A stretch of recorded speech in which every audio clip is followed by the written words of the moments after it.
In front of his family, Kyle boasts about taking care of the kids, but in reality, he does very little.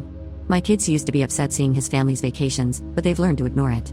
Kyle tells his family the kids didn't want to go on trips, but during a Christmas party, Lizzie mentioned an upcoming trip to the Dominican Republic.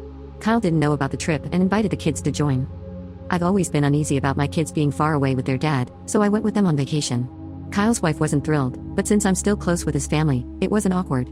At dinner, my daughter and son, Carter, talked about their accomplishments. My daughter got an internship at a tech company, and everyone congratulated her. His mom then asked about Lizzie. My daughter told me that Lizzie had a secret to share, and everyone thought she was going to announce getting into her dream college. Jake's mom was beaming, ready to congratulate her. But Lizzie revealed she's pregnant. Everyone's jaws dropped to the floor, even Jake's. People started questioning Jake and Abigail's parenting. Jake tried to blame it all on Lizzie, saying his parenting was fine because my children turned out successful. I was tired of the lies and spoke up, saying he was only around when his family was there to impress them. They asked if it was true, and he tried to deny it until Kyle spoke up, saying Jake hadn't even invited them on this vacation, and that he lies about everything, being a bad dad. Kyle stormed off, and my sons and I followed. Later, I received a text from Jake, thanking me for ruining his family. I didn't reply. I feel bad because maybe it wasn't the right time or place. If he wasn't so mean, there wouldn't be anything negative to say about him. It's surprising to me when people blame others for their own actions and get upset when others won't lie for them. He made his own problems and now he has to deal with them. Update 1. The main reason I went with my kids is because I'm close friends with Jake's sister, and we've been going on trips together since high school. Plus, I'm always a mom, so I wouldn't want to leave my kids in a situation where I couldn't be there for them. After things got heated, Jake's wife called me, worried that she couldn't find my husband and hoped he wasn't in my room. I assured her he wasn't, and she hung up.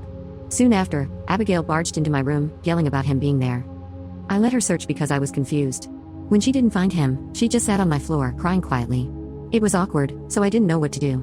I didn't feel right kicking her out, so I asked what was wrong. She explained that for the past 17 years, Jake had been verbally abusive, blaming her and Lizzie for his unhappiness. When she was 18, Jake promised to leave me for her, but whenever she asked when, he'd get angry. So she intentionally got pregnant to keep him. But Jake tried to pay her to get rid of it. When I found out and filed for divorce, he decided to be with her. But every day, he'd insult her, calling her worthless. And he was cheating on her constantly. She stayed because she dropped out of college and hadn't worked since she was 18, when she was at his office. She apologized for barging in and left. I texted Jake to check on his wife because she seemed upset. I didn't get a reply, so I assumed everything was fine and went to bed. The next morning, I woke up to a long text from Jake, but I'll just summarize it. He told me how sorry he was for cheating on our marriage, calling it the biggest mistake he ever made. He regretted not being more involved with me and the kids and hated seeing Lizzie and Abigail every day.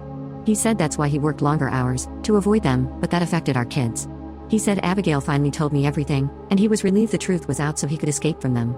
He hoped I could forgive him after all this time and we could fix our relationship. I told him we didn't need a relationship. I'm remarried, and the kids are grown, so he should focus on repairing his relationship with them. He didn't respond. I explained to my kids that I'd be leaving early but they should enjoy the rest of their trip. Kyle didn't want to stay, but the boys were okay with it. So Kyle and I are back home. I texted the boys to ask how the trip was going. They said it was a mess, and Jake and Abigail weren't talking to each other. You didn't make him look bad, he did that all by himself. He's an ex for a reason, remember that, and keep it that way. Your ex is terrible, and you dodged a huge bullet. It's crazy he thought you'd forgive him after all this. He's awful. He's getting what he deserves. I feel sorry for his wife, but if they cheat with you, they'll cheat on you. I'm happy that you've healed and moved on.